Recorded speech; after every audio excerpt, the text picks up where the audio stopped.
예, 오늘은 무비보셋에 대해서 좀 설교를 하겠습니다. 주보에 보시면 제목이 무비보셋이라고 되어 있죠. 무비보셋인데 요나단의 아들의 이름입니다. 근데 제가 한 번도 지금까지 설교를 이 무비보셋에 대해서 설교를 한 번도 안 했어요. 제가 목회하고 나니 처음 하는 설교입니다. 왜 설교를 안 했냐면 20년 전인가 그전 좀 된 것 같은데 제 선배 목사가 이걸 설교라는 걸 들었는데 아주 설교를 잘해요. 그분이 설교를 잘하는데 그 다윗과 무비보셋 이런 제목이었던 것 같아요. 그래서 다윗은 예수 그리스도의 모형으로, 이제 무비보셋은 죄인, 이제 형편없는 죄인의 이제 모형으로 이렇게 설정을 해서 설교를 하더라고요. 아주 좋은 설교예요. 그것도 여러분이 한번 설교를 들으면 대부분 다 그런 설교를 들게 될 겁니다. 그리고 이제 저도 이제 무비보셋에 좀 이제 쭉 인터넷 찾아보면 대부분 설교 세팅이 다윗과 무비보셋을 그런 설정으로 설교를 합니다. 근데 제가 이래 볼 때는, 제가 이 성경을 볼 때는 그게 아닌 것 같아요. 물론 뭐 그렇게 봐도 충분히 되는데, 무비보셋은 상당히 사람들이 볼 때 뭐 두 다리를 다 저는 사람이죠. 몰락한 왕가에 한마디로 숨어 사는 그런 사람인데, 제가 볼 때는 다윗보다 못지않은 위대한 인물 같아요. 그래서 오늘 설교 들으면 약간 그렇게 느껴질 수 있을지 모르겠는데, 그래서 제가 저의 그런 관점, 저는 그런 느낌, 그런 걸 갖고 이렇게 성경이 그렇게 보이기 때문에 설교를 제가 못했어요. 그러다가 뭐 내가 이 나이에 뭐 그런 거 신경 쓸 게 있나 한번 설교를 해보자. 그래서 여러분이 이 무비보셋이라는 이름이 수치를 제거하다, 부끄러움, 내 수치를 제거하다, 수치를 덮어주다, 이런 의미입니다. 근데 이 사람은 정말 자기 이름대로 산 사람이에요. 그 본래 태생의 이름은 무비보셋이 아닙니다. 무리바알이에요. 근데 개명한 이름입니다. 무비보셋은 개명한 이름인데, 이 무비보셋 개명한 이름이라는 데서 뭐냐면 그렇게 살겠다, 그렇게 이것 뜻이죠. 근데 정말 다윗을 부끄럽게 한 사람. 물론 이제 우리는 이제 다윗이 은혜를 입은 사람으로 하지만 다윗의 수치, 다윗을 부끄럽게 한 사람, 그리고 자신의 가문의 수치를 제거한 사람, 뭐 그런 의미, 그런 쪽에서 말씀을 전할 겁니다. 사무엘하 19장 30절. 그렇다고 이제 저와 이제 다른 관점에서 그게 틀렸다는 말 아닙니다. 이제 근데 아마 이런 저 같이 이 관점에서 설교하는 분은 좀 없을 수도 있어요. 그렇다고 이상하다 생각하지 마시라 그 말입니다. 사무엘 19장 30절입니다. 같이 읽습니다. 무비보셋이 왕에게 이르되 내 주 왕께서 평안히 자신의 집에 돌아오게 되었사오니 참으로 그가 전부를 차지하게 하옵소서 하니라. 그 다윗이 이제 압살롬 반역으로 도망갔다 돌아오죠. 근데 무비보셋은 다리를 저는 사람이기 때문에 못 따라갔단 말이죠. 그 왕이 고난받을 때 리젝티드 킹, 다윗이 고난받을 때 다 자신도 함께 고난을 받았고, 다윗의 귀환을 간절히 사모하면서 다윗이 열렬히 귀환을 환영을 하고, 다음에 그때 자신은 사실은 다윗의 오해로 말미암았어. 시바의 자기 종의 모함으로 말미암아 재산을 다 잃어버렸는데, 그 재산 다윗이 다시 반을 주겠다 그러니까 다 차지하게 필요 없다고. 나는 왕이 돌아온 것도 충분하고 참으로 그가 전부를 차지하게 하옵소서. 그러면 이 다윗이 뭐가 되는 거죠? 굉장히 뻘쭘해지죠. 다윗을 부끄럽게 만든, 믿음의 사람 다윗을 부끄럽게 만든 그런 그 인물이 이 무비보셋입니다. 잠깐 기도하겠습니다. 위대하시고 거룩하신 주 하나님 감사합니다. 하나님께서 은혜를 주시기를 간구합니다. 그래서 우리가 외모를 취할 때 참으로 위대해 보이는 사람들, 높아 보이는 사람, 커 보이는 사람들이 있고, 또 우리가 볼 때 형편없고 낮고 참 보잘것없이 보이는 천한 사람들, 약한 사람들도 있습니다. 다윗과 무비보셋을 볼 때 정말 극과 극의 인생을 산 사람들. 오늘 이 말씀을 통해서 하나님께서 저에게 전달해 주시고자 하시는, 또 하나님께서 저에게 가르쳐 주시고자 하시는 진리를 보기를 원하고, 그것을 저희가 마음에 받기를 원합니다. 성령의 영감을 저희 마음속에 허락해 주시고, 감동을 주시고, 조명을 주시고, 깨달음을 주셔서 저희가 정말 모두가 다윗과 같은 인생을 살기를 원하지만 또한 모두가 무비보셋과 같은 인생을 살 수 있도록 도와주십시오. 감사드리며 주의 이름 기도합니다. 아멘. 무비보셋 같은 인생 살라 그러면 저주야, 복이야. 다윗과 같은 인생을 살라 그러면 다 뭐 복이죠. 그런데 목사가 집에 와서 무비보셋과 같은 인생을 살게 해달라 그러면 그게 악담하는 거예요. 어떻게 생각해? 오늘 전할 설교의 제목은 무비보셋입니다. 무비보셋은 사울의 손자이자 요나단의 아들입니다. 요즘 말로 하면 로열 패밀리고 금수저, 골드 스푼을 물고 태어난 사람이죠. 여기서 실버 스푼이라는데 뭐 왕가면 뭐 은수저가 아니죠. 골드 스푼이죠. 금수저를 타고난 그런 사람이죠. 타고난 또 아들이 제가 첫 번째 장자 아니에요. 그러니까 뭐죠? 황태자의 아들이지. 사울이 왕이고 요나단이 황태자고 황태자의 아들, the firstborn of 황태자. 정상적이라면 아버지 요나단이 왕이 되고 자기는 이스라엘의 세 번째 왕, 3대 국왕이 될 수 있는 사람이었습니다. 그런데 블레셋과의 전투에서 사울 왕이 죽어버렸고 이날 요나단도 죽고 사울의 아들 셋, 그 요나단과 삼촌 둘, 그 요나단과 형제 둘까 해서 몰락을 했어요. 집안이 몰락을 한 거죠, 한마디로. 사울 왕의 왕위를 이어받을 유력한 사람들이 모두 죽게 되자 할 수 없이 넷째 아들이었던 이스보셋이 이스라엘의 2대 왕이 됩니다. 이스라엘의 2대 왕은 이스보셋입니다. 다윗이 아니고 다윗은 유다 왕이었지 이스라엘의 왕은 이스보셋이 2대 왕이에요. 이때 왕세의 손, 그 왕세자가 없어지니까 졸지에 이 무비보셋이 뭐가 되는 거죠? 한국 같아서 이런 사람도 왕이 되는 거예요. 그냥 섭정을 하겠지. 이때 왕세 손이었던 무비보셋 나이가 5살이었습니다. 그 5살 먹은 사람을 왕으로 앉힐 수는 없는데 문제는 유모가 판단을 어떻게 했냐면 졸지에 왕가가 몰라고 사울 왕이 그날 죽고 요나단 죽어버리고 또 아들 둘도 또 죽고 이러니까 이제 나라 끝장이 났다고 해서 위기를 느낀 무비보셋의 유모가 무비보셋을 급히 데리고 도망을 가다가 안전이 제일인데 어떻게 빨리 하다 급하다 보니까 5살 먹은 애를 떨어뜨렸어요. 어떻게 떨어뜨렸든지 간에 그 5살에 2다리를 다 절게 됐습니다. 장애인이 된 거죠. 디세이블드가 된 거죠. 그 장애인이 되어버렸다고요. 그는 금수저를 물고 태어난 정통 왕가의 3대 국왕이 될 수 있는 사람이 졸지에 뭐가 된 거죠? 비운의 왕가의 장애인이 되어버린 거예요. 한마디로 금수저에서 흙수저로 전락하는 순간이었습니다. 이게 인생이지, 참. 사무엘하 4장 4절에 사울의 아들 요나단에게 발을 저는 아들 하나가 있었는데 이 발을 저는 이 발이 한 발이 아니에요. 2발이에요.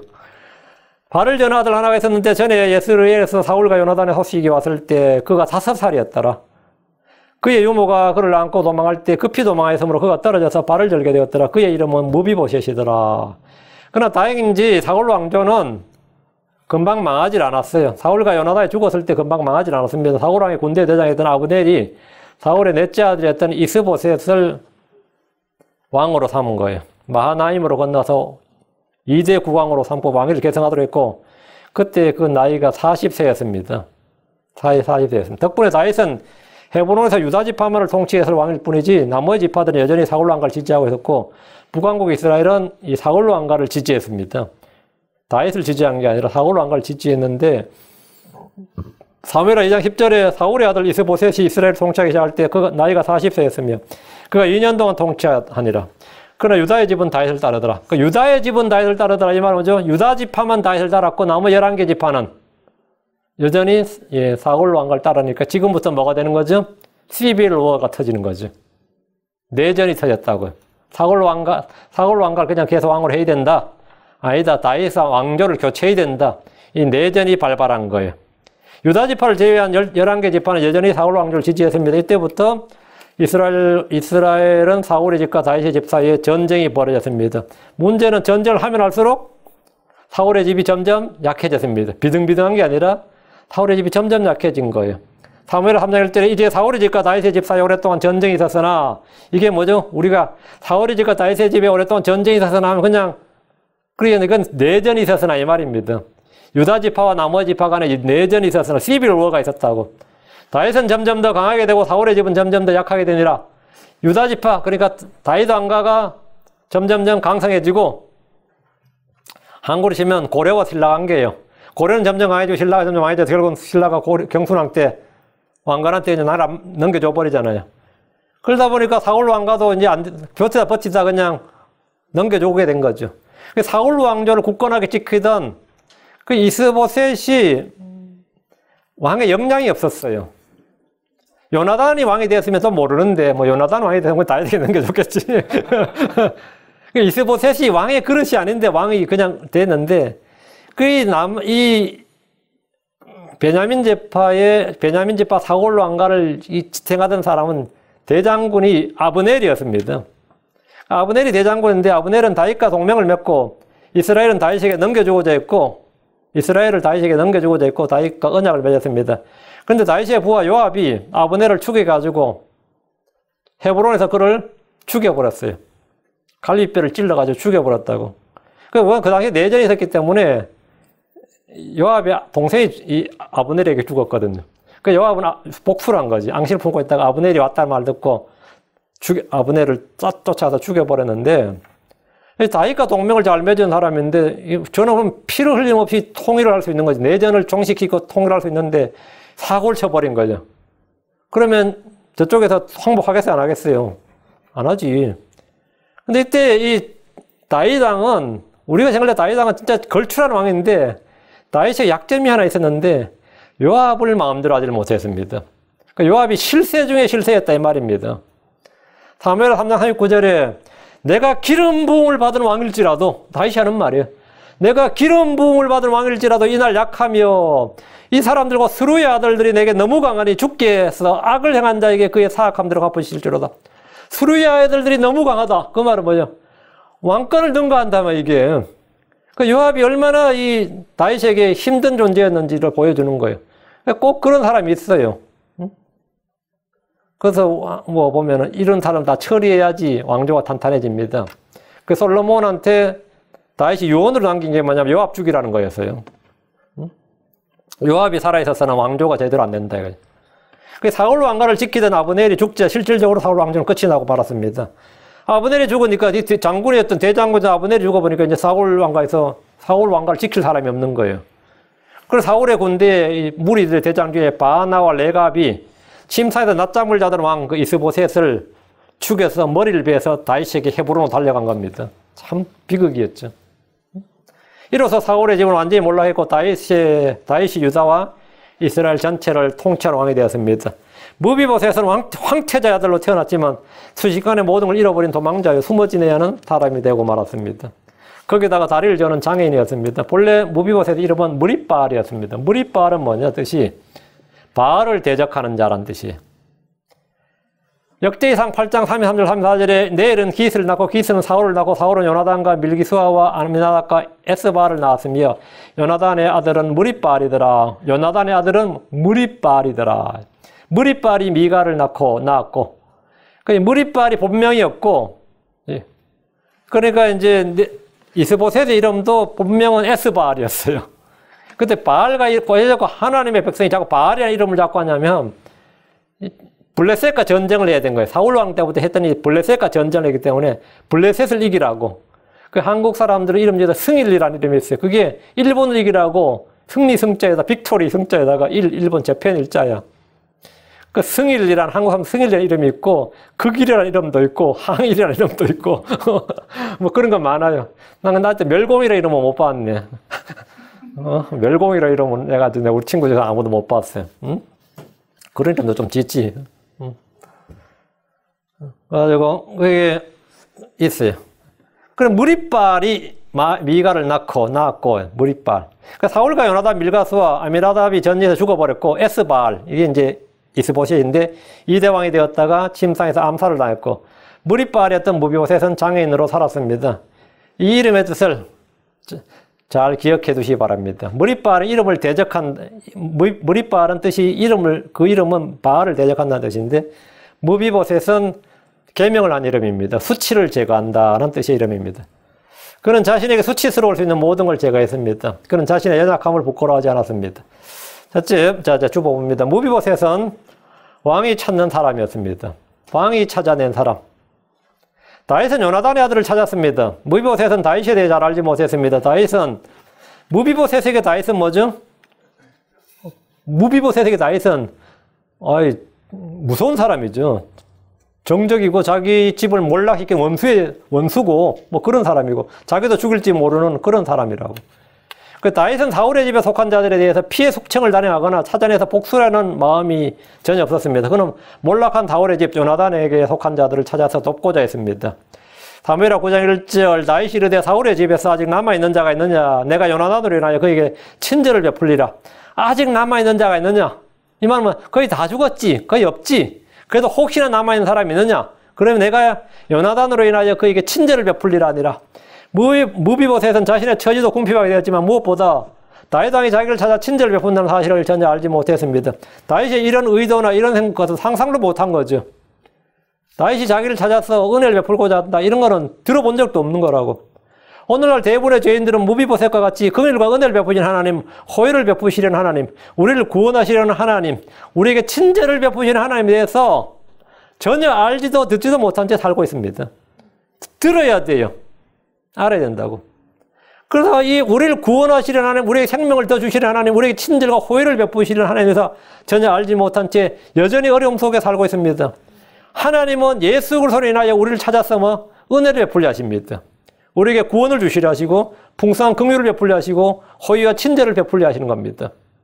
성경 말하기를 누가복음 6장 35절에 오직 너희는 너희 원수들을 사랑하고 선을 행하며 아무도 바라지 말고 빌려주라. 그리하면 너희 보상이 클 것이요 또 너희 가장 높으신 아이들이 되리니 그분께서는 감사하지 아니한 자와 악한 자에게도 친절하시니라. 하나님은 친절하신 분이다. 하나님이 어떤 분인 줄 알아야 됩니다. 하나님은 뭐라? 감사하지 아니한 자와 악한 자에게도 친절하신 분이다. 우리가 두려움 없이 하나님 앞으로 나와야 되는 거예요. 다윗이 내가 요나단으로 인하여 그에게 친절을 베풀리라 했듯이 하나님은 예수 그리스도로 인하여 모든 사람에게 친절을 베푸십니다. 디도 3장 4절에 사람을 향한 하나님, 곧 우리의 구원자의 친절과 사랑이 나타난 뒤에 우리를 향한 하나님의 사랑, 구원자의 친절과 사랑이 나타났다.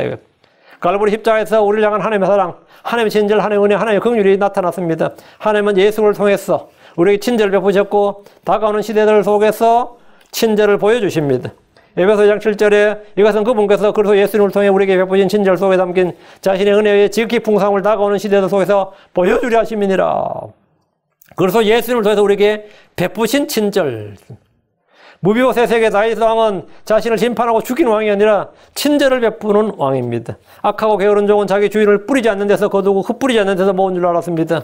마태복음 25장 4절에 주인이여 당신은 엄한 사람이라 뿌리지 않는 데서 거두고 흩뿌리지 않는 데서 모은 줄 내가 알았으므로 그건 잘못한 거죠. 하나님을 잘 알지 못한 겁니다. 잘못한 겁니다. 이것은 주를 잘못한 점은 크게 잘못하고 오해한 겁니다. 우리는 하나님을 알 때 바르게 알아야 됩니다. 그분이 누구이신지 어떤 분이신지를 성경을 통해서 정확하게 알고 거리낌 없이 그분을 섬겨야 됩니다. 내가 빈곤한 처지에 있을 때, 길을 잃어버릴 때, 세상에서 도망자가 되어 숨어 살아야 할 때 나를 찾고 계시는 분이 계시다. 잃어버린 나를 찾고 계시는 분이 계시다. 나에게 친절을 베풀겠다고 하시는 분이 계십니다. 그분이 바로 주 하나님이십니다. 다윗은 무비보셋을 찾아내서 왕의 집으로 데려왔습니다. 사무엘하 9장 5절 그때에 다윗 왕이 사람을 보내어 로드발에서 암미엘의 아들 미갈의 집에서 그를 데려오니라. 다윗 왕은 사울의 집에 속한 종이었던 시바를 통해 무비보셋이 있는 것을 알아내었고 그를 데려오게 했습니다. 6절 7절 사무엘 9장 6절 7절 이제 사울의 손자요 요나단의 아들인 무비보셋이 다윗에게 나와 얼굴을 대고 엎드려 경의를 표하니 다윗이 이르되 무비보셋이여 하며 그가 응답하기를 보소서 주의 종이니이다 하니라. 다윗이 그에게 이르되 두려워하지 말라. 두려워하지 말라. 내가 너를 벌 주려고 아니 복수하려고 없애려고 부른 게 아니다. 찾은 게 아니다. 말이야. 두려워하지 말라. 내가 내 아버지 요나단으로 인하여 반드시 내게 친절을 베풀고 내 조상 사울의 온 땅을 내게 도로 주리라. 너는 계속해서 내 상에서 빵을 먹을지니라 하니. 다윗은 무비보셋이여 이렇게 이름을 불렀습니다. 우리 주님은 잃어버린 양들을 찾고 그 이름을 부르십니다. 무비보셋은 보소서 주의 종이니이다 응답했습니다. 우리는 주의 부르심에 응답해야 됩니다. 주의 부르심에 응답해야 됩니다. 더 깊은 곳으로 도망가거나 숨어버리지 말고 무비보셋이 다윗에게 나왔던 것처럼 나오고 그 앞에 경의를 표하고 보소서 주의 종이니이다. 주의 부르심을 거절하거나 배척하면 그는 은혜를 입을 수가 없습니다. 하나님 우리에게 긍휼을 베풀고 은혜를 베풀고 구원하려 하십니다. 그러려면 부를 때 응답해야 됩니다. 부를 때 초청에 응해야 됩니다. 생명을 얻고 더 풍성히 얻게 하려고 주님은 부르셨습니다. 하나님 우리를 복 주시려고 부르셨습니다. 우리는 주 앞에 나와서 보소서 주의 종이니이다 이렇게 응답하면 됩니다. 무비보셋은 그건 두려움을 사실 극복하고 나온 거예요. 부르심을 받은 자들은 많은데 택함 받은 자는 적습니다. 왜 그렇습니까? 부르심을 받은 자는 많은데 택함 받은 자 왜 적은 거죠? 부르심을 받은 자들이 거절했기 때문입니다. 하나님의 부르심을 받은 자들이 거절했기 때문에 택함을 못 받은 거지, 선택을 안 받아서 한국 기독 장로교들처럼 그렇게 해석하면 돼요. 부르심을 받은 자는 많은데 택함 받은 자 적은 이유는 뭐죠? 부르심을 받은 자가 하나님께서 리젝트하고 걸러냈기 때문이 아니고 하나님께서 컷오프한 게 아니에요. 자신이 그 부르심을 받을 때 억셉트를 안 한 거지. 주의 부르심을 배척하고 거절하기 때문에, 나오지 않기 때문에. 그래서 택함 받은 자 적은 겁니다. 부름 받은 자마다 다 accept, yes 했으면 택함 받은 자, 부름 받은 자는 같죠. 주께서 부르실 때 그분 앞으로 나와야 됩니다. 무비오셋의 위대한 점은 뭐냐? 다윗이 부를 때 왔다 이거예요. 다윗이 부를 때 왔다 이거. 근데 와서 사실은 상당히 두려운 존재죠. 응? 상당히 두려운 존재라고. 그런데 왔어요. 주께서 부를 때 그분 앞으로 우린 나와야 됩니다. 무비오셋은 다윗이 자기를 찾기 전에 먼저 다윗을 생각하지 못했습니다. 이 세상 사람들은 누구나 먼저 주 하나님을 찾지 않습니다. 그러나 주님은 부지런히 찾고 또 찾으십니다. 누가복음 19장 10절에 사람의 아들 잃어버린 것을 찾아 구원하러 왔느니라 하시니라. 다윗은 부지런히 찾았습니다. 찾아서 얼굴을 한번 보자는 것이 아닙니다. 그는 하나님의 친절을 그에게 베풀고자 찾았습니다. 내가 하나님의 친절을 그에게 베풀겠다는 거예요. 하나님의 친절을. 사무엘하 9장 7절에 다윗이 그에게 이르되 두려워하지 말라. 내가 내 아버지 요나단을 내려 반드시 내게 친절을 베풀고 내 조상 사울의 온 땅을 내게 도로 주리라. 너는 계속해서 내 상에서 빵을 먹을지니라. 세 가지를 말했어요. 친절을 베풀겠다. 다음으로 온 땅을, 사울의 온 땅을, 사울은 왕이 없으니까 사울이 유업에 상속받은 게 이것도 땅이 많죠. 사울의 땅을 다 찾으면 뭐가 되는 거죠? 부자 되는 거죠. 지금 고종의 아들들이 한국에 몇 명 남아있는지 모르겠는데 한국이 문화재법을 만들어가지고 이 황실의 재산을 다 국가 문화재처럼 흡수를 해버린 거예요. 그건 흡수하면 안 되죠. 그건 유산으로 그 자식들의 유산이지. 근데 그 소송을 내고야 되는데 이승만 씨가 굉장히 강경했어요. 다시는 만약에 하나 다시 한번 이런 일이 발생할까봐 왕실 재산을 몰수를 해버린 거예요. 그러니까 그 왕실의 후손들은 뭐 반무대 가수 된 사람도 있고 여러분 아실 겁니다. 이 누구라고 뭐 일본 사서 산 사람도 있고 아주 비참하게 살았죠. 왕실 재산을. 그래서 덕수궁 하나라도 내놓으라고 지금 뭐 안 줬죠. 그런데 그 불러다가 내가 재산을 다 돌려주겠다는 어떻게 되는 거죠? 부자 되는 거죠. 무비오셋은 졸지에 뭐가 되는 거예요? 부자 되는 거죠. 그럼 내가 내 사울의 재산을 다 주겠다는 거지, 지금. 내 조상 사울의 온 땅을 내게 도로 주리니. 그러다가 너는 계속해서 내 상에서 빵을 먹을지니라. 이건 왕자로 대우하겠다는 겁니다. 내 아들들 중에 하나야. 왕자로 대우하겠다 이거야. 다윗은 그에게 친절 베풀고 조상 사울의 온 땅을 도로 주며 왕의 상에서 빵을 먹으라고 합니다. 이는 무비오셋의 의나 선행이나 업적 때문이 아닙니다. 누구 때문이죠? 다윗이 그에게 왜 친절 베풀죠? 왜 은혜를 베푸는 겁니까? 요나단으로 인해서입니다. 요나단으로 인해서. 하나님께서 우리에게 은혜를 베푸시는 것은 무엇 때문이죠? 나의 의나 선행이나 청빈이나 인격이나 그거 아닙니다. 예수 그리스도 때문입니다. 예수로의 사랑과 희생과 긍휼, 완성된 사역, 그분이 이루신 완성된 사역 때문입니다. 주 예수로 인하여 하나님 우리에게 모든 것을 아끼지 않으시고 주십니다. 로마서 8장 32절에 자신의 아들 아끼지 않으시고 우리 모두를 위해 그분을 내주신 분께서 어찌 그 아들과 함께 해서 모든 것을 우리에게 값을 주지 아니하시겠느냐. 그 무비보셋은 자신이 잘나서가 아니고 또는 다윗이 물론 훌륭하겠지만 누구로 인해? 요나단으로 인해 은혜를 받는 거예요. 우리는 예수로 인해서 은혜와 긍휼과 친절과 사랑을 받는 겁니다. 두 번째, 무비보셋은 잃어버린 걸 찾았습니다. 다윗은 무비보셋에게 내 조상 사울의 온 땅을 내게 도로 주리라 이렇게 했는데 사실 이거는 좀 특이한 장면입니다. 왜 그런가 하면 본래 사울의 땅은 누가 팔기 전에 영원히 사울의 집일 겁니다. 왜? 이것은 왕이라도 빼앗을 수가 없어요. 율법은 뭐라고요? 이건 유업의 상속이라고. 유업의 상속이기 때문에 다윗이 아무리 왕이라도 사울의 재산을 빼앗아서 국고로 환수할 수는 없어요. 사울과 요나단이 한날에 죽었죠. 삼촌이었던 이스보셋까지 죽었으니까 사울 왕의 재산은 모두 살아남은 누구 겁니까? 무비보셋에게 상속됩니다. 무비보셋까지 죽고 없다면 그 재산은 사울에 가까운 친족에게 상속됩니다. 다윗이 가질 수 있는 거, 다윗이 탐낼 수 있는 건 아니에요. 다윗은 죽었다 깨나도 이거를 어떻게 할 수는 없어요. 왜? 율법에 따르면. 이 부분은 다윗이 관여할 부분이 아니라 사실은 너무나 당연한 것입니다. 너무나 당연한 거예요. 그런데 지금까지 무비보셋은 몰락한 왕가의 후손이고 로드비 아래에 있는 암미엘의 아들 미갈의 집에서 숨어서 살고 있었던 터라 자기 땅에 대한 권리를 행사하지 못했던 겁니다. 지금 이 땅은 대체 누가 쓰고 있는 거예요? 다윗은 그의 이런 처지를 알고 베냐민 지파의 땅에 있는 그의 상속유업에 대한 합당한 권리를 찾아주었던 겁니다. 잃어버린 무비보셋의 권리 상속유업을 되찾아준 거죠. 다윗이 하사한 게 아니라 마땅히 무비보셋의 것을 뭐라고? 무비보셋에게 이걸 리딤, 되찾아줬다고. 되찾아줬다. 죄인들은 주께서 우리에게 모든 걸 되찾아 주실 때까지 마땅히 누려야 할 많은 것을 누리질 못합니다. 마음의 자유도 없고 안식도 없고 평안도 없고 기쁨도 없습니다. 하나님이 사람이 주신 복들을 전혀 누리지 못합니다. 그게 예수님께서 뭐라? 되찾아 주셔야 돼요. 죄인들은 몰락한 무비보셋과 같이 하나님께서 주신 것들을 모두 잃어버린 채 살아갑니다. 때가 되어 주께서 우리를 찾아오셨고 하나님 처음 아담에 주셨던 하나님 왕국을 우리 속에 회복해 주셨습니다. 되찾아 주셨습니다. 세 번째, 무비보셋은 계속해서 왕과 함께 거했습니다. 무비보셋 왕과 함께 예루살렘에 살았습니다. 본래 그 자기 유업의 상속에 있는 땅으로 가지 않고 예루살렘에 살면서 왕궁에 살라는 거예요. 그 식사 때마다 왕과 같은 태도를 앉는다 이거예요.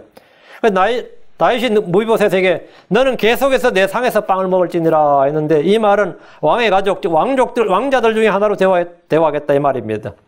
왕과의 지속적인 교제를 허락해 준 겁니다. 왕을 얼마나 자주 만날 수 있느냐가 그 사람의 권력의 척도입니다. 왕과 얼마나 자주 대면할 수 있느냐가 그 사람의 권력의 척도예요. 한국도 현대가 정주영 씨가 현대 창업자죠.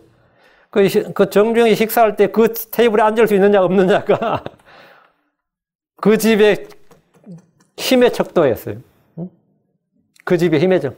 그 식탁에 얼마나 자주 앉을 수 있느냐가. 그러니까 같이 테이블에 앉는다 이거예요. 다윗과 함께 테이블에 앉는다. 너는 계속해서 내 사이에서 빵을 먹을지니라. 이 말은 그냥 같이 밥 먹자 정도가 아니라 권력을 회복해 준 겁니다. 권위와 명예를 준 거예요. 권위와 명예를. 그 왕과의 지속적인 교제를 허락해 줌으로써 말미암아 그를 왕국에서 높여준 거죠. 하나님 우리를 부르사 교제하게 하셨습니다. 고린도전서 1장 9절에 너희를 부르사 자신의 아들 예수 그리스도 우리 주와 교제하게 하신 하나님은 신실하시도다 했습니다. 개들은 주인의 상에서 떨어지는 부스러기들을 주워 먹지만 우리는 아들들로서 왕과 같은 상에서 함께 먹습니다. 주님과 함께 빵을 먹는다입니다. 하나님 우리에게 계속해서 내 상에서 빵을 먹으라고 하십니다. 이것은 주님과의 지속적인 교제입니다. 주님과의 교제 요건은 굉장히 간단합니다. 빛 가운데서 걷는 겁니다. 요한일서 1장 7절에 그러나 그분께서 빛 가운데 계신 같이 만일 우리가 빛 가운데 걸으면 우리가 서로 교제하고 또 그분의 아들 예수의 피가 모든 죄수를 깨끗하게 하느니라. 다윗은 사울의 종 시바를 무비보셋의 집을 섬기고 관리한 종으로 삼았습니다. 사무엘하 9장 9절 10절 그때 왕이 사울의 종 시바를 불러 그에게 이르되 사울과 그의 온 집에 속한 모든 것을 내가 내 주인의 아들에게 주었나니 그로 너와 내 아들들과 내 종들은 그를 위하여 땅을 갈고 열매를 거두어 내 주인의 아들에게 먹을 음식 있게 하라. 그러나 내 주인의 아들 무비보셋은 항상 내 상에서 빵을 먹으리라 하니라. 이제 시바에게는 아들 15명 있었고 또 종 20명 있었더라. 이들이 농사 지어서 그 베냐민 지파 땅 사울의 땅에 가서 농사 지어서 뭐라고? 불을 구라고. 그래서 네 주인의 집에 항상 빵 있게 하라 말이에요. 그것은 시바는 직접 안 가고 그냥 예루살렘에 왕궁에 있는단 말이죠. 내 상에서 빵을 먹는다 이거예요. 그 다윗은 사울의 종 시바가 무비보셋을 섬기도록 하고 무비보셋에 관해서는 내가 왕의 아들들 중에 하나처럼 내 상에서 먹으리라. 9장 13절이라 9장 11절 나오죠. 내가 왕의 아들들 중에 하나처럼 그러니까 왕자들 중에 하나 왕자들처럼 말이에요. 내가 아들처럼 대하겠다 이거죠. 내 상에서 먹으리라. 그리고 왕의 말씀대로 무비보셋은 계속해서 왕의 상에서 먹었습니다. 9장 13절 이처럼 무비보셋이 계속해서 왕의 상에서 먹었으므로 예루살렘에 거하니라. 그는 두 발을 다 절었더라. 무비보셋은 장애인이에요. 두 발을 다 절었지만 예루살렘에 거하며 왕의 상에서 계속해서 먹는 특권을 누렸습니다. 무비보셋은 자기를 높이지 않았습니다. 왕이 그를 높였습니다. 그는 자기를 낮추고 겸손했습니다. 사무엘하 9장 8절에 그가 절하여 이르되 주의 종이 무엇이기에 왕께서 나같이 죽은 개를 돌아보시나이까 아니라 주의 종이 무엇이기에 이 무비보셋이 굉장히 겸손하죠. 본래 이 자리가 본래 내 자리인데 사건 사고만 안 터졌으면 이 자리가 내 자리인데 그런 게 아니라 주의 종이 무엇이기에 왕께서 나같이 죽은 개를 돌아보시나이까. 그는 현실을 정확히 인식하고 있었고 역사의 흐름을 정확히 내고 여기에 대해서 전혀 불편이나 불만이나 있는 게 없어요. 무비보셋은 아버지 요나단으로 인해 죽은 개 같은 처지에서 왕의 아들과 같은 처지가 되었습니다. 무비보셋 할아버지 사울은 다윗을 죽이려 했습니다. 무비보셋 아버지 요나단은 다윗을 사랑했습니다. 그럼 다윗과 자기의 관계는 어떻게 된 거죠? 은원이 애매하죠. 사울은 다윗을 죽이려는 원수였고 요나단은 다윗을 사랑했고 그러면 손자인 자기는 뭐가 된 거죠? 다윗의 집안과 자기는 참 이게 애매한 관계라고 은원관계 복잡하다고. 근데 다윗은 원한은 기억하지 않고 은혜만 기억하고 그를 선하게 되었습니다. 자, 네 번째 무비보셋은 배척받은 왕과 함께 고난을 받았습니다. 왕과 교제했던 이제 무비보셋이고 다음 지금 네 번째 무비보셋은 고난에 동참했다. 무비보셋의 남은 인생은 이제 평안해 보입니다. 이제 다윗이 자기를 왕자처럼 대우하고 예루살렘 궁에서 계속 먹게 하니까 아무 문제도 없이 예루살렘에서 왕의 아들 중에 하나 같은 대우를 받고 살았습니다. 그런 인생은 여기서 끝이 아니었습니다. 다윗의 아들 압살롬이 반역을 한 거예요. 쿠데타가 일어난 거죠, 한마디로. 그 다윗의 아들 압살롬의 반역으로 인해 급히 예루살렘을 떠나 도망가는 신세가 되고 말았습니다. 왕이 배척을 받으면 왕의 호의를 입던 사람들 모두 다 공경에 처하게 됩니다. 예수님이 배척을 받고 고난받을 때 제자들도 공경에 처했습니다. 압살롬은 흠이 없는 아름다움으로 온 이스라엘에서 칭찬을 받는 자였습니다. 사무엘하 14장 25절에 그러나 온 이스라엘 안에서 압살롬같이 아름다움으로 인해 그렇게 크게 칭찬받는 자가 없었더라. 그는 발바닥부터 정수리까지 흠이 없더라. 압살롬 인물이 얼마나 좋았던지 온 이스라엘에서 칭찬을 받았고 흠이 없었다잖아요. 이게 단지 외모만 말한 게 아니에요. 외모만 탁월했다. 미스터 이스라엘이다. 이 정도가 아니라 압살롬의 능력과 역량, 인품까지 두루 갖추고 있었고 사람들에게 칭찬과 명망이 있는 사람이었다 이 말이에요. 야, 능히 다윗을 대신해서 왕이 될 만한 사람이구나. 다윗의 왕자를 압살롬이 차지해서 전혀 문제가 안 되겠구나. 온 이스라엘이 그렇게 인정을 했던 거예요. 그러니까 다윗의 신하들뿐 아니라 백성들까지 압살롬의 편에 서서 그의 쿠데타에 동조했을 정도고 제사장들도 압살롬 편에 서서 동조했어요. 다윗 역시 아들의 반역에 승리를 장담하지 못했습니다. 누가 감히 다윗에게 덤벼들겠나 싶은데 압살롬 반역이 일어났다 그랬을 때 다윗이 보인 반응을 보면 알 수 있어요. 사무엘하 15장 14절 다윗이 자기와 함께 예루살렘에 있던 모든 신하에게 이르되 일어나 우리가 도망가자. 첫 번째 한 말이 뭐죠? run. 도망가자였어요. 일어나 우리가 도망가자. 우리가 싸우자. 이게 아니라 군대를 모으라. 이게 아니라 뭐라고? 일어나 우리가 도망가자. 그렇지 않냐면 우리가 압살롬에게서 피하지 못하리라. 빨리 떠나가자. 그가 갑자기 우리를 따라잡고 우리에게 해를 가져오면 칼날로 도시를 칠까 염려하노라. 예루살렘이 정복당하는 금방이고 왕궁도 한 번에 접수가 된다 이거예요. 다윗이 판단하기에. 이 다윗의 판단은 틀린 판단이 아니었습니다. 다윗은 압살롬의 능력을 충분히 인정하고 있었어요. 그리고 이 압살롬의 반역의 힘이 그리고 그들의 뭉친 그 군대 힘이 자기를 압도한다는 사실을 알았습니다. 그러니까 그냥 런이에요. 그냥 두말할 필요 없이 싸우자든지 나와 함께 할 자가 누구냐는 인계 없이 주여 함께 하소서 기도한 것도 없이 그냥 도망이었어요. 그냥 얼마나 급했는지 알겠죠. 급히 도망가자잖아요. 그 급히 도망을 하니까 빈손으로 궁을 떠났고 그들에게 먹을 것이 부족했을 때 이 위기는 기회라는 게 있죠. 이때 무비보셋의 종 시바가 먹을 것을 갖고 다윗을 찾아온 거예요. 사무엘하 16장 1절 2절 봅니다. 다윗이 산 꼭대기를 조금 지났을 때 보라 무비보셋의 종 시바가 안장을 앉은 2마리 나귀에 빵 200개와 건포도 100송이와 여름과일 100개와 포도주 한 부대를 싣고 그를 맞이함으로 왕이 시바에게 이르되 내가 이것들로 무엇을 하려 하느냐 하며 시바가 이르되 나귀들은 왕의 집안 사람들이 사게 하고 빵과 여름과일은 청년들이 먹게 하며 포도주는 광야에서 기진한 자들이 마시게 하려 함이니이다. 한마디로 뭐죠? 도망가는 이 다윗에게 군량미를 제공한 거예요. 어려울 때도 없는 친구가 뭐죠? 이때 가장 큰 은혜를 받고 고맙고 그렇잖아요. 그 시바가 이 기회를 딱 그냥 잡은 거죠. 다윗의 눈에 확 들 수 있는 기회를 잡은 거죠. 시바는 위기를 기회로 잡았습니다. 시바는 어려움에 처한 다윗에게 도움의 손길을 제공했습니다. 다윗은 무비보셋 종 시바를 만나자 무비보셋이 어디에 있는지 물었습니다. 왜 종이 나타나냐고 무비보셋이 안 나타나고 무비보셋이 어디 있냐 물었어요. 3절 4절. 자, 왕이 이르되 내 주인의 아들 어디 있느냐. 무비보셋이 어디 있느냐 이 말이야. 하며 시바가 왕에게 이르되 보소서 그가 예루살렘에 머물고 있나이다. 그가 말하기를 이스라엘의 집이 오늘 내 아버지 왕국을 내게로 되돌리리라 하였나이다 하며. 이건 거짓말이죠. 예루살렘에 있나이다는 사실 팩트야. 뒤에 있는 말은 지어낸 말 거짓말입니다. 팩트가 페이크와 섞인 거예요. 시바는 왕에게 무비보셋에 대해 거짓말로 모함을 했습니다. 그가 예루살렘에 머무는 것은 맞지만 이스라엘의 집이 오늘 내 아버지의 왕국을 내게로 되돌리려고 한다는데 이건 거짓말이죠. 왜? 압살롬이 다윗의 아들이에요. 압살롬이 베냐민 지파가 아니고 압살롬이 다윗의 아들인데 뭔 누구 베냐민 지파로 돌려 왕국을 말도 안 되는 소리지. 그럼 모함이고 거짓 증언이고 앞뒤가 전혀 맞지 않는 말이다 말이야. 그런 다윗에게 은혜를 입은 무비보셋을 내치도록 누명을 씌운 겁니다. 그리고 모함을 했어요. 그럼 보통 정신이면 그 섹스할 때면 되도 않는 소리, 말도 안 되는 소리인데 다윗이 얼마나 급했고 지금 당황스럽고 거기다가 또 이 은혜를 입었고 하니까 그 말을 믿는 거야. 그 말을 믿는 거라. 응? 다윗 왕은 피난길에서 음식을 들고 온 시바의 말 듣고 무비보셋에게 베푼 은혜를 심한 배반감에 말이죠.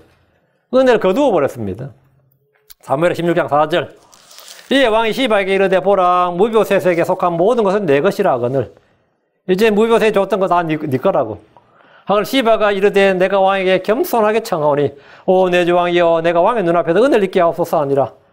감사한 아이다 이 말이지. 잘 받겠습니다 이 말이에요. 그래서 사울의 집에 속한 모든 유업의 상속을 종인 시바가 차지한 거지. 이건 율법에 어긋나는 겁니다. 말이 안 되는 거죠. 왕이라도 이런 권한이 없어요. 그래서 다윗이 지금 율법을 범하고 있는 거예요 지금 이거는. 무비보셋에게 다시 찾아온 몰락의 소식입니다. 무비보셋은 뭐죠? 한동안 정말 편하게 잘 살았는데 다시 다 빼앗겼어요. 그러다가 이제 뭡니까? 다시 반역자로 몰리게 생겼죠. 참으로 공경에 빠졌다가 회복됐나 싶다가 다시 추락을 하게 된 겁니다. 이게 우리 인생이에요. 다윗은 이 순간 어리석은 판단으로 어리석은 결정을 내렸습니다. 잠언 18장 13절에 문제를 듣기도 전에 대답한 자에게는 그것이 어리석음이요 수치니라. 이건 다윗의 오명이야. 다윗의 인생에 이런 큰 오판과 잘못을 다윗이 몇 번 잘못을 했지만 그 중에 한 번이 이겁니다. 그죠? 인구조사가 있었고 또 그 어리석은 짓이었고 뭐 바세바 가늠도 어리석은 일이었고 우리가 중요한 더 어리석은 일이었고 그에 못지않은 일이 이거예요. 이 상황에서 지금 헛짓을 한 거예요. 그 무비보셋은 예루살렘에서 이 소식을 들어서 어때요? 내 생명을 장담할 수 없다 싶어. 진짜 무비보셋이 도망가게 생겨서 지금. 응? 근데 도망 안 갔어요. 그는 다윗은 전후 사정을 살펴보지도 않고 두세 증인을 통해 확정하지도 않았고 무비보셋을 불러서 해명의 기회를 주지도 않았고 그냥 그 자리에서 무비보셋에게 속한 모든 것은 내 것이니라 하고 왕명을 내린 겁니다. 그렇게 판단했고 판결했습니다. 무비보셋의 땅은 다윗이 왕이라도 함부로 남에게 줄 수 있는 것이 아닙니다. 그것은 주의 상속유업으로 사울의 집의 것이고 설령 빚으로 팔렸다 해도 희년에게는 주인에게 되돌려줘야 되는 겁니다. 왕이 임의로 남의 땅을 누구에게 줄 수 있는 것이 아닙니다. 그럼에도 무비보셋에게 속한 모든 것은 내 것이니라 한 것은 그 말은 무슨 뜻이냐? 무서운 말입니다. 이 일 끝나면 무비보셋과 다 죽여버린다 이 말입니다. 무비보셋과 그 사람은 상속을 없다 이거야. 그러니까 시바가 네 거 될 수 있다 이 말이지. 네 것이니라 이 말은 무비보셋 이제 끝난 거야. 그냥 무비보셋을 감옥에 가두겠다 정도도 아니라 이것은 무비보셋과 그의 아들 미가까지 죽여버린다 이 말입니다. 이건 끔찍한 소리지. 만약 그렇게 해도 그 땅은 시바의 것이 아니라 무비보셋에 가장 가까운 친족에게 가야 됩니다. 무비보셋에게 찾아온 위기고 그가 받은 또 한 번의 엄청난 고난이었습니다. 이걸 진짜 하늘 캄캄하다 소리가 저절로 나오지. 다윗과 교제는 끊어졌고 화목한 관계는 뭐가 된 거죠? 다윗은 자기를 대적하잖아요, 이제. 이 의로운 의인의 고난이 이거는. 은혜 대신에 정죄나 저주를 받게 됐습니다. 우리는 여기서 다윗과 같은 위대한 자로 해서 늘 현명한 자가 아니라는 것을 볼 수 있습니다. 욥기 32장 9절에 위대한 자들이라고 늘 지혜롭지 아니하며 나이 든 자들이라고 판단에 오기를 깨닫지 아니하느니라. 이건 뭐 틀림없는 말이지. 위대한 자들이라고 늘 지혜롭지 아니하며 다윗이라고 늘 지혜롭지 않고 솔로몬이라고 늘 지혜로운 거 아니에요. 나이 든 자들이라고 판단에 오기를 깨닫지 아니하느니라. 뭐 잘하는 소리죠. 나이가 먹을 만큼 먹었는데 그래도 나이가 벼슬이 아닙니다. 나보다 나이 몇 달 먹은 사람이 나한테 맨날 인생의 선배로서 나 미쳐버려요. 솔직히 한국 사람도요, 나이 40 넘으면 나이 이야기 하는 거 아니야. 40이나 50이나 60, 70이나 그건 외모에 저거지. 정신세계는 똑같아요. 오히려 더 못해. 그런데 제가 50 약간 넘었는데 한 55세, 56세 이런 사람이 나보고 인생 선배로서 이러면 내가, 아이고, 나 진짜 말을 못하지 황당해. 나도 30 먹은 사람한테 인생 선배 그런 이야기 안 해요. 왜? 그 나이만 돼도 벌써, 우리끼리 그걸 하는 말 하잖아. 알 것 아는 나이라 그러잖아요. 인생이 뭐 그렇게 오묘한 거라고, 나이 들어야만 아는 게 아니라고. 그냥 경험으로 그냥 아는 거고, 응? 그 나이 든 자들이라고 판단해 오기를 깨닫지 아니하느니라. 그러는 나이 든 자들이라고. 다윗은 이때 정말 원숙한 신화의 경지에 도달했지만 지금 하는 거 보면 전혀 아니죠. 다윗이 우리아의 사건에서 보여준 어리석음이 이때 다시 한번 나타났습니다. 다윗이 시바와 같은 종의 말을 듣고 감정적으로 일을 처리해버렸습니다. 다윗에 대한 압살롬의 반역은 자기 혈육과 자기 형제들, 자기 백성들의 배척을 받은 우리 주 예수를 예표합니다. 그러나 무비보셋에 대해 보여준 다윗의 판단은 분명히 어리석은 판단과 결정이었고 이런 것은 우리 주 예수님과 전혀 다른 부분입니다. 주님은 죽는 그 순간까지 그 십자가 위에서 그 고통 가운데서 온전한 정신으로 온전한 판단하셨고 실수나 오류가 없으셨습니다. 그분의 입에는 간교함도 없고 거짓도 없고 어리석음도 없고 삐뚤어진 말이 전혀 없었습니다. 다섯째, 무비보셋은 왕이 없는 중에도 왕에게 신실했습니다. 자, 다윗이 배척받을 때 무비보셋도 함께 뭐라고요? 배척을 받았다. 자기도 거절당하고 고난받았다. 자, 왕이 없는 중에 예루살렘에 지금 왕이 없어요. 예루살렘은 왕의 도시인데 다윗의 도시라면 다윗의 도시에 다윗이 없다고. 그 왕이 없는 도시에서 왕을 기다리는 사람. 그게 무비보셋이. 그건 재림을 기다리는 성도들의 모습이지. 무비보셋은 이제 드디어 명예회복을 하는 거야. 이거 안 가르다 지금. 무비보셋은 결코 허약하고 그런 사람이 아닙니다. 몸은 그럴지 몰라도 무비보셋은 다윗에게 나왔을 때부터 그 사람은 성도들의 본이에요. 왕이 없는데도 왕에게 신실했다고. 그는 배반한 적이 없습니다. 언제나 자신의 마음과 믿음을 지켰고 다 왕이 오기를 기다렸습니다. 예루살렘에 다윗 왕이 없을 때 무비보셋은 왕이 돌아올 때까지 신실하게 그분을 기다렸습니다. 사무엘하 19장 24절 사울의 손자 무비보셋이 내려와서 왕을 맞았는데 그는 왕이 떠난 날부터 다시 평안히 돌아오는 날까지 자기 발을 치장하지 아니하고 수염을 깎지 아니하며 옷을 빨지 아니하였더라. 이게 뭔 말이에요? 무비보셋이 뭐나 다윗이 안위를 걱정하면서 다윗이 돌아오길 기도하고 기다렸는지 보여주는 거예요. 그는 오락을 구하거나 이제 왕이 없으니까 내 세상이다 그러거나 그게 아니라 다윗과 가실의 공동 운명체적인 그리고 다윗이 돌아오기를 간절히 기다렸단 말이지. 그래서 그는 왕이 돌아올 때 나와서 왕을 맞았습니다. 지혜로운 처녀에서 왕을 맞았어요. 그는 왕이 떠난 날부터 다시 평안히 돌아오는 날까지 자기 발을 치장하지 않고 수염을 깎지 않고 옷을 빨지 않았는데 이는 왕의 고난에 동참하는 것이었습니다. 무비보셋은 왕이 없는 동안 왕이 다시 오길 기다렸는데 이는 재림을 기다리는 성도들의 자세입니다. 그는 오락이나 쾌락을 추구한 것이 아니라 자기 이익을 구한 것이 아니라 왕의 무사귀환을 간절히 기다렸습니다. 누구든지 주의 오심을 기다리고 사모하는 자들은 주께서 오실 때 의의 왕관을 받습니다. 무비보셋은 예루살렘으로 나와 왕을 맞았습니다. 왕 그에게 자 19장 25절 무비보셋이여 내가 어찌하여 나와 함께 가지 아니하였느냐 이렇게 아까 책망조죠. 다윗이 내가 어찌하여 나와 함께 가지 아니하였느냐 물었습니다. 이에 무비보셋이 답을 하는데 자 26절 28절입니다. 그가 대답하되 오 주 내 왕이여 주의 종은 발을 절므로 말하기를 내가 나를 위해 나귀 한 장을 얹어 그 위에 타고 왕에게 가리라 하였는데 본래는 함께 가려고 했다 이거야. 내 종이 나를 속이고 주의 종을 내 주 왕께 모함하였나이다. 시바가 중간에서 농간을 부렸단 말이죠. 그러나 내주왕께서는 하나님의 천사 같으시온즉 왕의 눈에 좋은 대로 하옵소서. 내 아버지 집의 모든 사람은 내주왕 앞에서 단지 죽은 자나 다름없나이다. 그래도 불구하고 왕께서 왕의 종을 왕의 상에서 음식을 먹은 자들 가운데 두셨사온즉 내게 오히려 무슨 권리가 있어서 더 이상 왕께 부르짖을 수 있사오리까 하며. 야, 이 구절은 이 무이보셋의 영적 정신적 성숙도를 보여주는 장면이에요. 무이보셋은 자신이 왕과 함께 예루살렘을 떠날 수 없었던 이유를 말하고 해명한 거죠. 자신이 당했던 모함에 대해서 왕 앞에 해명했습니다. 그러나 내주 왕께서는 하나님의 천사가 싸운즉 이 말은 뭐예요?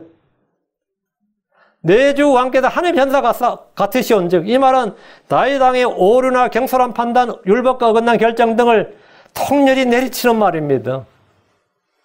다시 이 말 들을 때 얼마나 창피한 말이에요, 이게. 내주 왕께서 하나님의 천사가 싸운즉. 하나님의 천사 같은 게 아니라 어리석은 자처럼 했는데 말이죠. 다윗은 전혀 하나님의 천사 같지 않았습니다. 그는 문제를 듣기도 전에 거짓말을 믿고 판단하고 결정했습니다. 다윗은 무비보셋을 오해했고 잘못 알았습니다. 근데 무비보셋은 왕의 눈에 좋은 대로 하옵소서 이랬어요. 왕의 눈에 좋은 대로 하옵소서라고 했는데 왕의 잘못된 결정이라도 나는 불만이 없다 이거예요. 불평 없이 그냥 다 수용하고 받아들이겠다 이거예요. 내가 오히려 무슨 권리가 있어서 더 이상 왕께 부르짖을 수 있으리까? 이 말은 자기는 다윗이 시바에게 자기 조상의 땅을 다 줘버린 문제를 바로잡아 달라고 더 이상 탄원하지 않겠다. 잘못을 바로잡아 주시고 잘못된 결정을 고쳐주시고 나의 원한을 풀어주시고 시바를 버려주시옵소서 이런 거 안 하겠다 이거예요. 더 이상 탄원하지 않겠다 이거. 난 이 문제를 여기서 끝내겠다 이거예요. 그는 다윗 왕의 권위와 판단을 전적으로 순종하고 존중하겠다는 겁니다. 이때 다윗이 얼마나 부끄럽겠어요.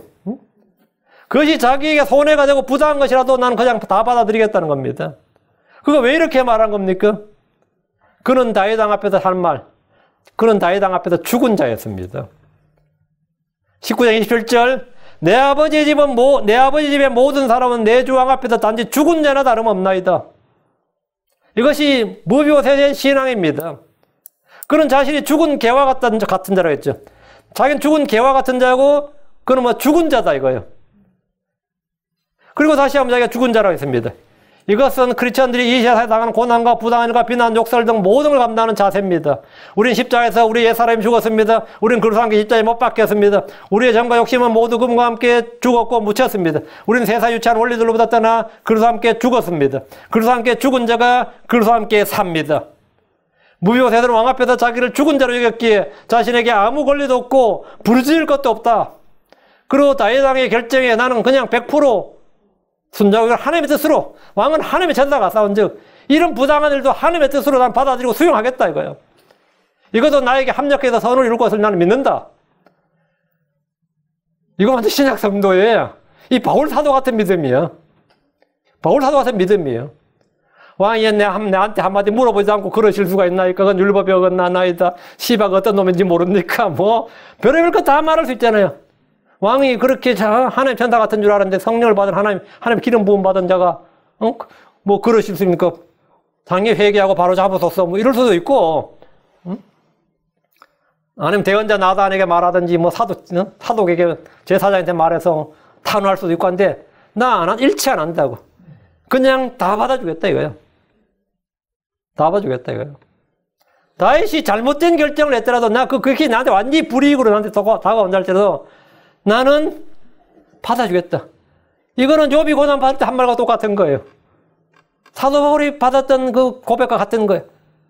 구약의 위대한 믿음의 영웅이 여기 숨어 있는 거예요. 응? 그 높은 신앙의 경지와 인격의 성숙도를 보여주는 겁니다. 그의 두 다리는 저렇고 그런 빌어먹는 신세처럼 보였지만 사실은 그 내면의 정신세계, 그의 신앙과 인격과 높은 영적 도덕적 성숙함은 가히 놀라운 것이었습니다. 그는 다윗보다 훨씬 더 성숙한 믿음의 삶을 살고 있었습니다. 얼마나 다윗이 부끄러워 이때. 응? 29절 30절 다윗이 그냥 할 말이 없어서 29절 할 말 보여요. 왕이 그에게 이르되 내가 어찌하여 내 일을 더 말하느냐. 이제 그만 말아. 좀 스탑하라고. Enough. 왜? 더 말하면 나만 점점 더 부끄러지고 나만 점점 더 좀생이가 되고 뭐가 되죠? 바보 되고 어리석은 자세를 한단 말이죠. 내가 어째 내 일을 더 말하느냐. 내가 이르기를 너와 시바는 땅을 나누라 하였느니라. 야, 이건 더 골 때리는 말이지. 나누기 뭘 나누기는. 응? 다윗은 무비보셋에서 이 말을 듣자 자신의 잘못을 인정하지 않을 수가 없었습니다.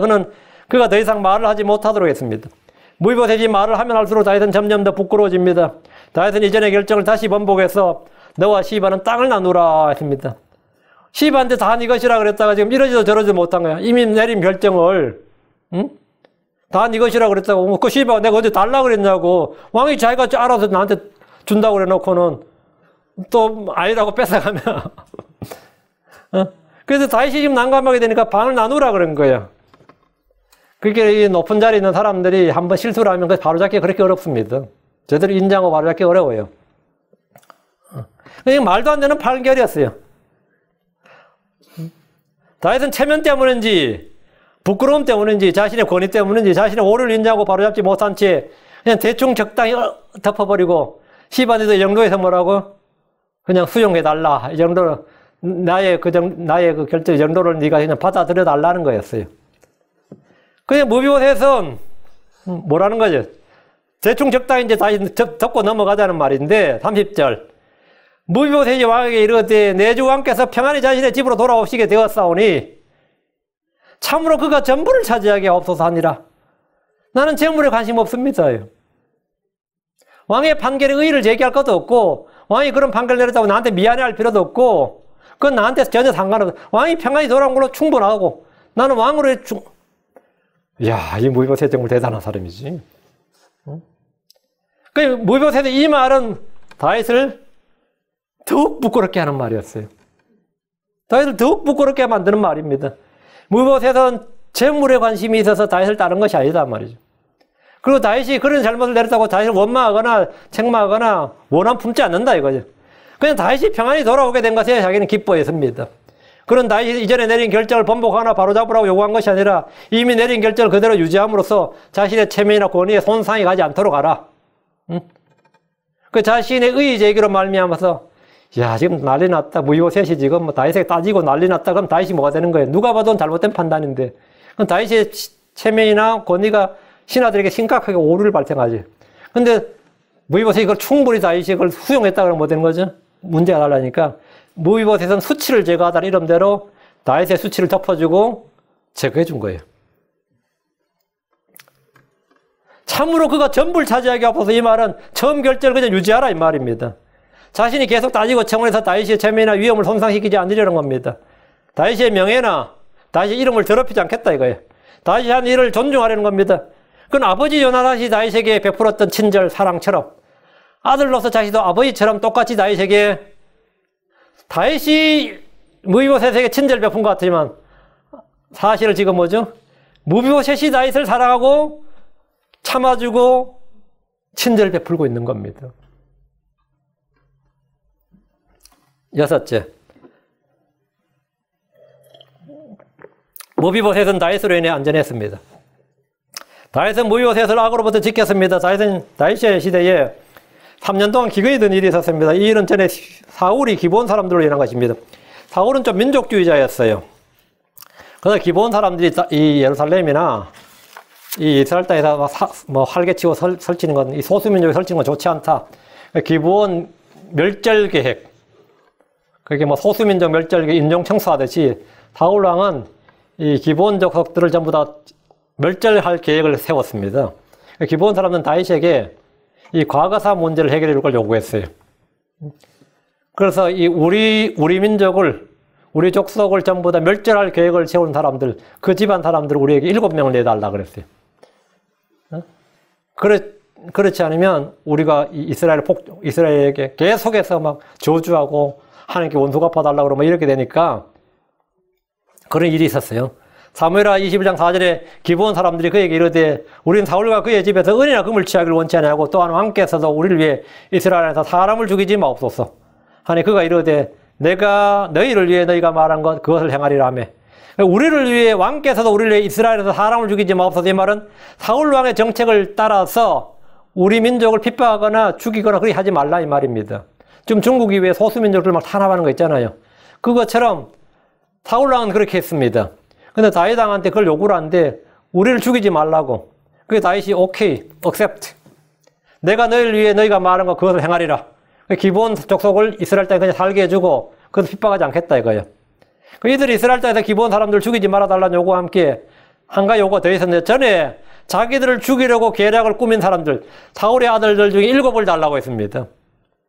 사무엘하 21장 5절 6절 그들이 왕에게 응답하되 우리를 소멸시킨 사람 곧 우리를 멸하여 이스라엘 지역에 어느 곳에도 남지 못하게 하려고 우리를 대적하여 계략을 꾸민 사람 즉 그의 아들들 중에서 7명을 우리에게 넘겨주소서. 주께서 택하신 사울의 기브아에서 우리가 그들을 주를 위해 목매어 달겠나이다 하니 그래 우리의 이 피해 보복이 완성된다 이거예요. 이에 대해 다윗 왕은 왕이 이르되 내가 그들을 죽이라 하니라. 그래서 다윗이 그건 말이 안 되지. 뭐 지금 와서 다시 뭐 사울 싣고 내놓으라 그건 말이 되냐? 그건 단호히 내가 안 된다. 그건 받아들일 수 없다. 이래야 되는데 내가 그들을 죽이라 한 거예요. 조상의 죄를 뭐한테 묻는 거죠? 후대에 묻는 거예요. 피해 보복을 허용한 겁니다. 이것도 약간 어리석은 저거예요.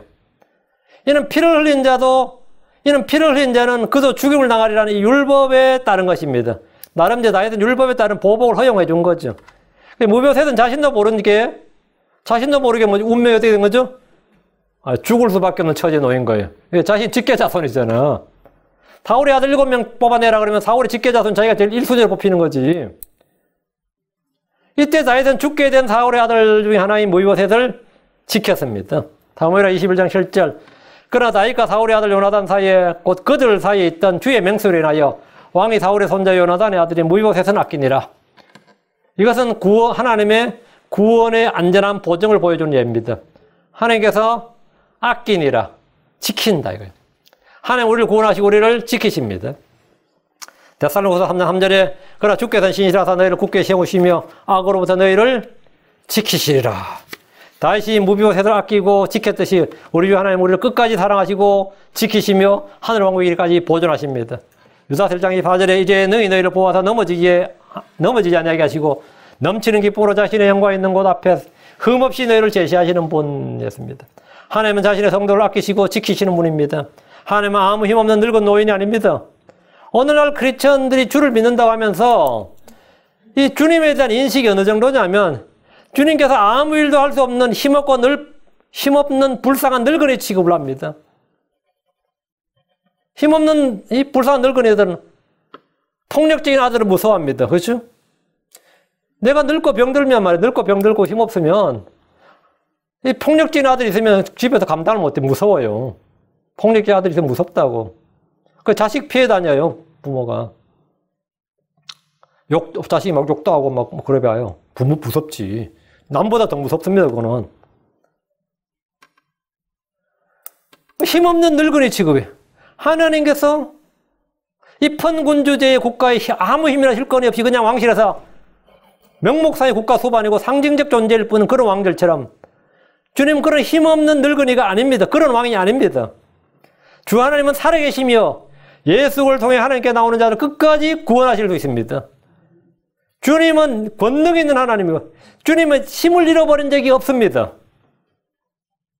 히브리서 7장 25절에 그러므로 그분께서 항상 살아계셔서 그들을 위해 중보하시는 보건대 그분은 또한 자기를 통하여 하나님께 나오는 자들을 끝까지 구원하실 수 있느니라. 오늘날 이 불신자들이 우리 이제 요즘 코로나 바이러스 때문에 할 때 뭐였죠? 바이러스는 종교를 가리지 않는다. 바이러스는 크리스천이라고 교회라고 예외를 두지 않는다. 종교는 바이러스를 이길 수 없다. 뭐 그런 말 하잖아요. 응? 그럼 크리스천들은 꿀먹은 머리처럼 가만히 있지. 하나님께서는 바이러스를 이길 수 있어요, 없어요? 이길 수 있어요? 자, 그러면 그 바이러스가 우리를 그래서 예수님 안에 하나님 살아계셔서 떼어놓을 수 있어요, 없어요? 없죠. 하나님은 권능 있고 살아계시고 우리를 지키시고 건지시고 보호하시는 분이다. 그런데 하나님은 우리를 지키시지 않고 건지시지 않고 보호하시지 않고 하나님도 바이러스에서는 속수무책이야. 우리가 알아서 조심해야 돼. 하나님도 그건 어쩔 수가 없는 거라. 하나님도 니들이 알아서 조심해야지. 나한테 뭐. 지금 이런 식이라고. 지들이 하나님은 전능하다고 믿는다고 하지만 하는 행동을 보면 하나님 없는 것처럼 행동하거나 하나님 계시다고 믿지만 하나님은 아무런 능력이 없는 분으로 만들어버려. 그렇게.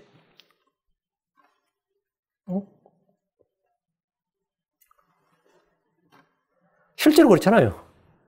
I act as if God does not exist. 나는 하나님이 없는 것처럼 행동한다. 나는 하나님이 있는지 몰라도 행동하는 거 뭐예요? 어떻게 해요? 그들이 하는 행동을 보면, 그들이 말하는 걸 보면, 하나님은 해를, 비를 선한 자, 악한 자에게 아낌없이 공평하게 주십니다. 그렇죠? 친절을 그렇게 베푸십니다. 구원의 은혜도 차별 없이 주세요. 근데 하나님께서 자기를 지키시는 부분에서도 똑같았냐? 그건 아니지. 예수로서는 왕이십니다. 왕이시고 아버지시다. 하나님 우리 아버지시다. 그분은 성도들의 왕이십니다. 그분은 의의 왕이시고 평강의 왕이십니다. 디모데후서 6장 15절에 그분께서 자신의 때에 그 나타나심을 보이시니 그분은 찬송받으실 유일한 권능자시요 왕들의 왕이시며 주들의 주시니라. 그분은 유일한 권능자시고 왕들의 왕이시며 주들의 주시니라. 주들의 주시라는 것은 모든 걸 컨트롤하실 수 있는 분이다 이 말입니다. 다윗이 아닌 이 왕께서 나를 사랑하시고 나를 아끼시며 나를 지키시고 나를 보존하시고 끝까지 구원하십니다. 끝까지 구원하십니다. 무비보셋이라는 이름은 수치를 제거하다라는 이름의 뜻의 이름입니다. 그의 평생의 삶은 오늘날 우리의 관점에서 보면 열등감에 찌든 삶을 살 수밖에 없는 사람이었어요. 응? 몰락한 왕족이다. 그냥 차라리 평민이 나았지. 왕족과 평민 중 왕족이 나았겠지만 몰락한 왕족보다는 평민이 나아요. 몰락한 왕족보다는. 그 몰락한 왕족의 후손이라고. 그의 평생의 삶은 수치를 제거하는 삶이었습니다. 일반적으로 보면 그는 몰락한 왕족 후손으로 사는 것이나 어릴 때 사고로 두 다리를 다 저는 그런 신체적 장애나 왕조를 지키지 못한 할아버지나 아버지도 그에게는 다 부끄러움이고 수치였습니다. 누가 이야기하는 게 부끄러움이에요. 신체적 장애 있으면 요즘 아무리 장애인 차별하지 말아도 요즘도 그렇지만 그 옛날에 이스라엘 같이 농경국가에서는 신체적 장애는 치명타죠. 신체적 장애는 치명타였어요. 아버지가 누군데 이것도 마찬가지고 상속재산을 모두 잃어버린 것이나 가문을 다시 일으키거나 왕조를 되찾고자 하는 어떤 노력도 할 수 없는 자기 자신을 스스로 자기에게 돌아볼 때도 부끄러웠을 겁니다. 수치였을 겁니다. 비참하게 자살로 생을 마감한 사울이나 다윗에게 왕위를 너무나 쉽게 양보해버린 아버지도 그렇게 자랑거리는 아니었습니다. 수치였지. 그러나 무비보셋을 보면 이런 것들에 대해서 전혀 수치스럽게 여기지 않고 살았던 걸 볼 수 있습니다. 그는 자신을 죽은 개와 같이 여겼으며 죽은 자와 같다고 하며 도리어 다윗을 부끄럽게 했습니다. 그는 약했지만 강한 자를 부끄럽게 했습니다. 그는 하나님 앞에서 부끄러움이 없었습니다. 여러분이 부끄러워하는 게 뭡니까? 어떤 이는 자신의 집안이나 가족을 부끄러워합니다. 응? 자신의 외모를 비하하고 낮은 학력의 열등감을 가지고 삽니다. 무직의 무능력의 가난을 부끄러워하며 사는 이도 있습니다. 자신의 장애를 부끄러워하는 사람도 있습니다. 각가지 저마다 자신이 부끄러워하는 것들이 있습니다. 그런 사람은 그렇지 않은 사람을 보면 괜히 주눅이 들거나 부러워하거나 시기심이나 열등감을 폭발시킵니다. 무비보셋은 자신에 대해 어떤 것도 부끄러워하지 않았습니다. 바울은 복음을 부끄러워하지 않았고 고난받는 걸 부끄러워하지 않았고 말을 잘 못하는 것이나 몸이 약한 것을 부끄러워하지 않았습니다. 예수 믿는 사람이 맨날 몸이 왜 저리 약하냐? 복음 전한다는 교사가 선포자가 왜 저렇게 말을 잘 못하냐? 응? 그는 욕도 많이 먹었지만 전혀 부끄러워하지 않았고 감옥에 갇혀서 사슬에 묶여 있어도 그는 부끄러워하지 않았다며. 그는 자신의 연약함을 도리어 자랑했습니다. 무비보셋이 다윗 앞에 살면서 다윗이 자기를 왕자처럼 잘해줄 때나 자기를 오해해서 유업의 상속을 자기 종에게 다 줘버렸을 때나 개의치 않고 아무런 흔들림이 없었습니다. 거기에 대해서 아무런 뭐가 없었어요. 우리는 그래서 십자가를 부끄러워하지 않아야 됩니다. 그분의 이름이나 그분의 복음을 부끄러워하지 않아야 됩니다. 우리는 그분의 말씀을 부끄러워하지 않습니다. 이런 시국에 내가 크리스천이라는 게 부끄럽다. 난 네가 부끄럽다. 내가 크리스천이라 부끄럽다면 하나님은 난 네가 부끄럽다 그래요. 네가 부끄럽다. 우리는 그분으로 받는 고난을 당연히 부끄러워하지 않아야 됩니다. 내가 인생에서 내가 생각해도 자랑거리가 하나도 없고 모든 게 연약한 뿐이고 허물뿐이고 엉망진창이라면 여러분은 그것을 어떻게 극복합니까? 무비보셋이 여러분에게 답을 주는 겁니다. 무비보셋이 수치를 제거한다. 그거는 부끄러워할 것들이 아니다, 이거. 부끄러워할 것들이 아니다. 하나님께서 나를 부르셨고, 나를 택하셨고, 나에게 친절을 베푸셨다. 이걸로 충분한 겁니다. 주님께서 나를 부르셨고, 나와 교제하시고, 나를 건지시고, 나를 지키신다. 이걸로 우리는 이미 충분합니다. 주님은 나에게 모든 종을 아끼지 않으십니다. 자, 그럼 나의 부족한 것들은 뭡니까? 주님께서 그것을 통해 나에게 영광을 드러내고, 나의 약함은 강한 자를 부끄럽게 하고, 나의 천한 것들은 오히려 그 좋은 것들, 귀한 것들을 없는 것처럼 하게 하려고 주님이 그렇게 나를 사용하시는 겁니다. 그러니까 여러분은 부모를 부끄러워하지 말고, 자식을 부끄러워하지 말고, 자신의 못난 못된 성질도 부끄러워하지 말고, 그건 회개해야지. 부끄러울 게 아니에요. 자신의 모든 것들 다 아무것도 부끄러워하지 마세요. 무비보셋, 수치를 제거하다. 주님께서 내 모든 수치를 제거해 주십니다. 주님께서 나의 모든 부끄러움을 제거하시고, 주님께서 의의 옷으로, 예수의 옷, 빛의 옷으로, 새 사람으로 옷 입혀주는 겁니다. 오늘 우리가 무비보셋에 대해서 살펴봤습니다. 이 장면에서, 무비보셋에 관한 장면에서만 볼 때, 무비보셋은 다윗보다 훌륭한 사람입니다. 다윗보다 월등히는 아닌지 몰라도 결코 다윗보다 못지않은 사람입니다. 그는 진정한 믿음의 삶을 산 사람이에요. 그렇게 각인돼 드러나지 않을 뿐이지, 그는 모든 수치를 극복하고 수치를 제거한 사람입니다. 자, 기도합시다. 여러분도 자신의 인생에서 오점이라고 생각되는 거, 허물이라고 생각할까, 연약함. 근데 그런 약점에 발목 잡혀서 인생을 망치지 마세요. 자신의 그런 과거에 행한 약점, 과거에 행한 어떤 죄, 허물, 불법, 아니면 자신의 갖고 있지 못한 어떤 그런 것들로 인해서 그 열등감이나 시기나 질투 이런 것들, 그런 것들로 제 인생을 망치지 마세요. 그런 것들은 아무것도 아닙니다. 그것은 전부 다 무비보셋입니다. 수치를 제거하다. 기도합시다. 위대하시고 거룩하신 주 하나님 감사합니다. 하나님께서 참 저희가 아무것도 아니고 죽은 개와 같은 자고, 서로 주 앞에서 죽은 자 같은 그런 저희들, 죄와 허물 가운데 죽은 저희들을 참으로 우리 주 예수 그리스도로 말미암아 새 생명을 주시고, 모든 좋은 것을 아끼지 않으시고 주시며, 성령을 주시고, 또 저에게 의의 옷을 입히시고, 전나신 주 하나님께서 빛의 갑옷 하나님의 변신갑줄도 입게 해주심을 감사합니다. 예수 그리스도로 옷 입으라고 하신 그 말씀대로 의뢰 이제 하나님의 의와 거룩함과 참된 새 사람을 입어 싸우니, 전나신 주 하나님, 저희가 이제 아무것으로도 부끄러워하지 않게 하여 주시옵소서. 아무것으로 저희가 수치를 느끼지 않고 그런 것으로 저희 인생을 망치지 않도록 도와주십시오. 주님께서 저에게 주신 복을 기뻐하고 감사하게 없이며, 전나신 주 하나님, 무비보셋이 보여준 이런 믿음같이 아버지 하나님, 주님이 없을 때, 주님이 지금 이 땅에 계시지 않을 때 저희가 더욱더 경건하고 의롭게 살게 하시며, 주님 오심을 간절히 사모하고 기다리게 하고, 주님 한 분으로만 충분하고 그 모두로 만족하는 그런 성도들이 돌아오시며, 주의 이름을 저희가 더럽히지 않고 영광스럽게 하고 높여드릴 수 있도록 인도해 주시옵소서. 감사드리며 주의 성기도합니다. 아멘. 아멘.